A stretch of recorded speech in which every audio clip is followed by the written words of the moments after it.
Friends అందరూ ఎలా ఉన్నారు? ఈ రోజు ముచ్చట ఏంటంటే రీసెంట్గా నేను ఒక స్కూల్ కార్నివల్ ఫంక్షన్కి వెళ్ళాను అనమాట. సో మనకి ఇండియాలో ఎలా యాన్యువల్ ఫంక్షన్స్ అవుతాయో ఇక్కడ కార్నివల్స్ చేస్తూ ఉంటారు. సో వీళ్ళకి ఒక ఆర్ట్ ఎగ్జిబిషన్ పెట్టారు. ఫస్ట్ స్టాండర్డ్ నుంచి ఫోర్త్ గ్రేడ్ స్టూడెంట్స్ అందరూ ఈ ఆర్ట్లోని ఎగ్జిబిషన్లో పార్టిసిపేట్ చేసి ఒక్కొక్క ఆర్ట్ని ప్రెజెంట్ చేస్తూ ఉండాలన్నమాట. ఇందులో ఇంట్రెస్టింగ్ ఫ్యాక్ట్ ఏంటంటే ప్రతి స్టూడెంట్ యొక్క ఆర్ట్ చాలా యూనిక్గా డిఫరెంట్గా ఉంది. అసలు ఒక స్టూడెంట్ యొక్క ఆర్ట్ వర్క్ ఇంకో స్టూడెంట్ యొక్క ఆర్ట్ వర్క్తో అసలు మ్యాచ్ కూడా కాలేదు.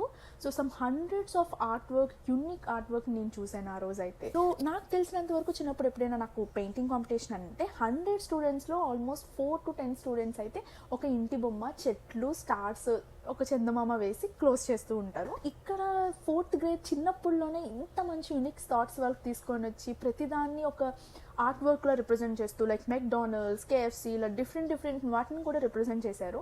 సో నాకు అది చాలా ఇంట్రెస్టింగ్గా అనిపించింది. సో అప్పుడు అనుకున్నా మేబీ మనం ఇలాంటి ఆర్ట్ వర్క్స్ని వీటిని ఒక కాంపిటీషన్లా కాకుండా ఒక ప్రెజెంటేషన్లా చూపిస్తే మనలో ఒక యూనిక్ థాట్స్ చిన్నప్పుడే బయటకు వస్తాయని.